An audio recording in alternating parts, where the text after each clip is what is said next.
As far as internet data goes, Akamai, by some estimates, still handles most of the traffic. So you click on a link to a website, that website gets displayed on your device. There's a really, really high chance that it's Akamai's network that delivered that content that you're seeing on your screen.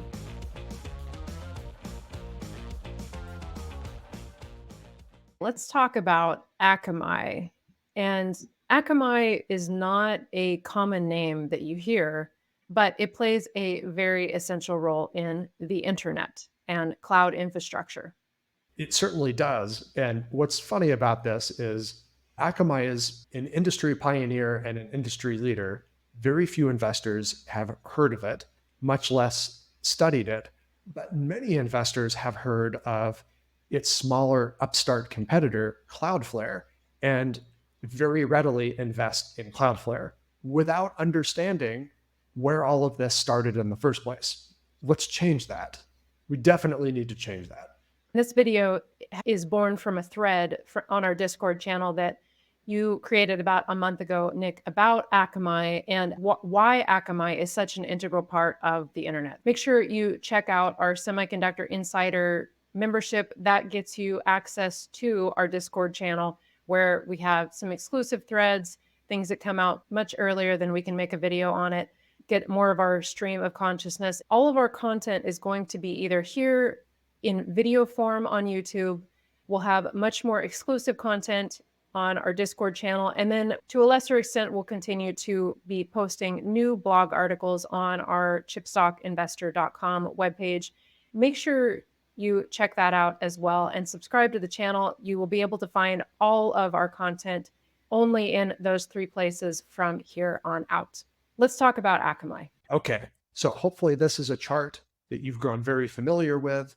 We talk about the semiconductor industry flow all the time, but down there on the bottom right, what exactly are all these chips for? Well, of course, they're for the devices that you and I interact with every single day, almost at every moment of our waking time. But behind the scenes of those actual devices, there's this vast ecosystem of infrastructure, not wholly unlike the infrastructure of roads and freeways, of power lines that manage the global power grid, water lines. There's also this electronic device infrastructure that's been built.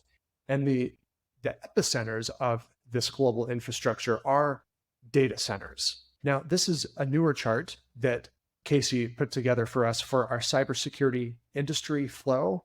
Check out that video from early in 2024. But this flow of data and how it gets protected also actually doubles as a way to visualize that infrastructure, that global IT and internet infrastructure. So what we did to help illustrate how Akamai came into existence and how it became a central hub of the internet itself, over on Discord, we created this sort of disjointed looking timeline that visualizes what you're looking at here, this IT industry flow, the journey that a bit of data makes as it travels around the infrastructure and eventually finds its way onto your end device. This is what that timeline ultimately looks like. Super messy, and you can see it's not linear. It kind of bounces all over the place. And it's because the IT infrastructure, as we know it, was sort of hodgepodged together as business and later consumer demand dictated it be built. So starting back in the 50s with the advent of the mainframe computer for businesses, later on the PC and internet boom, and then in particular in the late 1990s, as the internet infrastructure construction boom was coming to an end, reaching its crescendo with the dot-com bubble, there was this new type of data center that was needed. And that's when Akamai was born. And Akamai is what's known as a content delivery network, or a CDN. Akamai is the OG, you could say, of the CDN. These other companies that you see here, Fastly, Cloudflare, some of the mobile service providers, Verizon, Vodafone, AT&T, Comcast, they all have CDNs, but they are newer players to this space. CDNs rely upon regional data centers close to the end user, be that a business or you and I, to deliver the information that we need when we're using the internet. And as the internet got more complicated and much, much larger, everybody got into the CDN business. And of course, if you want to be a tech titan, you have to start a CDN. All of the major companies, the Magnificent Seven, as well as other companies like Oracle, Salesforce, Adobe, all have CDNs. It's interesting. As far as internet data goes, Akamai, by some estimates, still handles most of the traffic. So you click on a link to a website, that website gets displayed on your device. There's a really, really high chance that it's Akamai's network that delivered that content that you're seeing on your screen. But like you said, as the internet got bigger and more complex, there are all of these new, very specific use cases that popped up. That's why the CDN market has gotten so fragmented. Basically, everybody that's anybody has some sort of CDN service. Maybe they don't own the infrastructure outright, but they have some sort of software-based CDN that helps get some sort of data or software or something delivered to the user. There are some really specific use cases popping up more recently. Of course, NVIDIA announced this GDN, as NVIDIA likes to do. Little play on words here, changed content delivery network to graphics delivery network. So delivering things like interactive 3D content for various use cases. Maybe this is something like rendering what your new car would look like in different colors to help you choose final options if you're ordering a new car. Just as an example, Tesla doesn't have a CDN per se, at least not one that they talk about. There is this whole energy grid thing, and there's a lot of software involved with helping manage where that energy goes and at what time it goes there so that it's getting utilized effectively. There is so much content being moved around the world very quietly behind the scenes, unbeknownst to the vast majority of the world population. All of this data traveling across undersea cables. The world has been crisscrossed with this stuff, and data centers are all at the heart of it. And I think this is a pretty familiar topic for many investors now. The existing global data center infrastructure is worth about $1 trillion. By some estimates, it's going to be worth $2 trillion in total worth by 2030, or maybe roughly around that time frame. This is a look at Akamai's global data center presence, or sometimes referred to as POPs, points of presence. That's a small regional data center that Kasey mentioned that's located close to you that very quickly and efficiently gets that information onto your device. When you think of a company like Cloudflare, many people first think of it as a software business, but really Cloudflare is an internet infrastructure company. You can see their global network very similar to that of the slide that we just showed you from Akamai. Cloudflare has a very vast global network all over the planet. This Salesforce slide helps illustrate why infrastructure is needed between the user and the content that the user is trying to get. On the bottom, you can see that data can be siloed in one location. And if you're pulling that content or that data from a long distance away, it can increase the time or even create downtime for the user trying to obtain that data versus CDN servers that Salesforce is showing us, where that cached content is actually closer to the end user. And therefore, since that data is closer, it gets to the user faster and with less downtime. So ultimately, with regional data centers or edge networks and infrastructure getting commoditized, what does that mean for an internet infrastructure company like Akamai or even by extension Cloudflare? Yeah, again, this is something we addressed in the thread, and we've talked about it briefly in past videos when talking about other types of IT infrastructure like mobile networks. Because they sit in the middle, as infrastructure often does, they're taking parts and pieces, in this case, semiconductors, chips, building an infrastructure. But then on the other end of that, you have the ultimate customers that are building services and demanding services be delivered via that infrastructure. And when you're stuck in the middle like that, and especially in a tech driven bit of infrastructure like this, a company like Akamai can get squeezed on both ends of the spectrum. On one side, you have the parts producers, chip designers. They know that there's more and more content being demanded. It's more complex, there's more data. And so they're advancing the chip technology, which means it gets more expensive.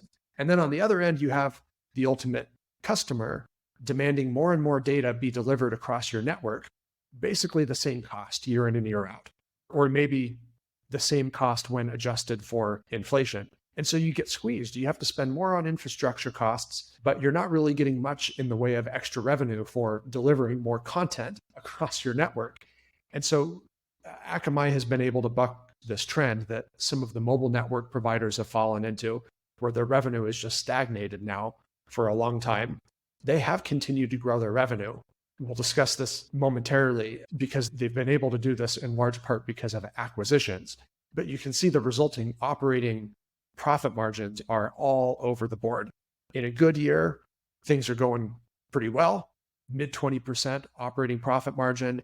In a bad year, maybe not so much. But over time, if you draw a trend line through this, operating profit margins have been going down for Akamai because of that effect. So in the past, traditionally, Akamai focused on the infrastructure portion of the business, and now they've shifted to making more acquisitions into especially software companies, so-called infinitely scalable software companies. And you can see that reflected in the balance sheet. Over the last 6 years, Akamai has slowly but steadily been gaining more debt on the balance sheet. One type of software that Akamai has been investing in specifically is cybersecurity. They recently made an acquisition of a small cybersecurity company called No Name. And if you think about it, that's a good fit for Akamai. Content delivery on the internet is at its core all about security. You want to make sure the content that's requested gets to the right place and doesn't end up in the wrong hands, especially if it's sensitive data. So Akamai trying to turn its infrastructure into a more scalable business model. Now, Kasey, I think this begs the question now at this point. We've provided this long-winded explanation of Akamai and internet infrastructure. Hopefully you're still with us. What does that have to do with Cloudflare? Cloudflare, thinking ahead, landing the ticker symbol NET. That was smart. You can see that Cloudflare's revenue has continued to increase over the last number of years. Their operating margin was on the incline up until about 2020. And then in 2020, started to stagnate and then taper off. Nick, why is that? What's going on with Cloudflare? To understand this risk with Cloudflare, slowing revenue growth, it looks like we're dipping below 30% revenue growth, profit margins having a hard time climb higher. You have to go back to the original business model. This is infrastructure. You have to spend an increasing amount of money to build out infrastructure. These days, that means AI systems, accelerated computing systems from the likes of NVIDIA. And so you can see Akamai here for many, many years, even as they have grown larger, their capital expenditures, spending on property and equipment, has been basically stuck at about 10% of revenue, or in some periods of time, higher than 10% of revenue. From the beginning of its inception, Cloudflare was imagined as a software-based CDN, this much more scalable global infrastructure with lots of software services built on top of it. But you can see from this chart, capital expenditures still continuing to rise. It's still ultimately an infrastructure-based business. The big question investors need to ask themselves when they're investing in Cloudflare is, how scalable can this business model really be over the long term? Or will they be kind of stuck in this perpetual CapEx cycle where their profit margins never really get the really dramatic increases that a true software only business can get? Are they going to end up being more like an Akamai? Cloudflare is also making its own acquisitions into cybersecurity. They announced that they are adding Bastion Zero, which is a zero trust infrastructure access platform. Cloudflare is trying to make the platform more scalable. And so adding a cybersecurity company like Bastion Zero is a good fit. It has the opportunity to make Cloudflare profit margins better. And of course, if you're familiar with Cloudflare, you know it's not just a cybersecurity service provider. They also have these other services built atop their CDN network, lots of tools for developers working on websites and applications and other business infrastructure services. You can build all sorts of things using Cloudflare Workers platform.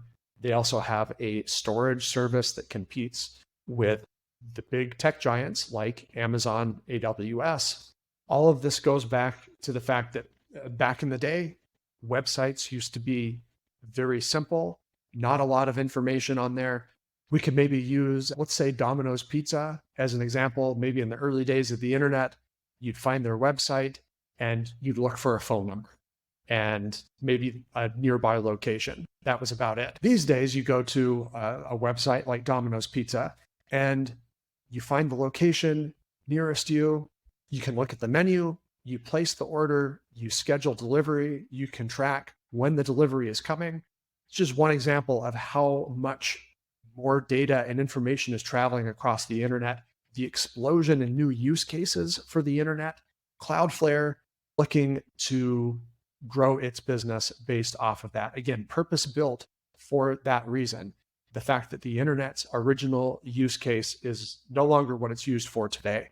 And so that's the promise of a company like Cloudflare. Ultimately, it is still very much an infrastructure business, not wholly unlike the original content delivery network, the original CDN, Akamai. The twist is where Akamai got left behind over the years by not having more of its own in-house software services to help scale up its profitability over time.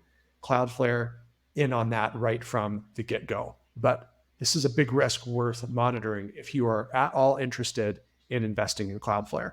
We have a small position in Cloudflare in our portfolio, and we've held that since 2019, shortly after the IPO. And we've nibbled a couple of times over the years. But in order to justify the very, very high valuation for a company like Cloudflare, we will need to see some improvement in their profit margins, especially since their revenue has started to decelerate below the 30% mark. Something that we'll keep an eye on. We're not adding anything to our position at this point, just holding what we currently have. We made this video in the hopes that maybe a little bit of explanation on the business model and what's actually going on behind the scenes maybe would help you understand what it is you're buying or interested in buying, because Cloudflare continues to be a very popular stock. Hope you found this helpful. Make sure you check out our Semiconductor Insider for $5 a month. Gets you all kinds of extras, video notes, published manuals, live Q&As over on our Discord channel, and a great community of like-minded investors. And all of our charts in this video were in partnership with our friends at finchat.io. If you would like to use finchat.io in your analysis, make sure you check out the link below. It gets you 15% off. If you're still watching, make sure you check out our cybersecurity video that we made earlier this year. It talks all about some of the companies that we mentioned in this video and why cybersecurity is such an interest to businesses like Akamai and Cloudflare. Check that out right here. We'll see you all again soon at Chipstock Investor.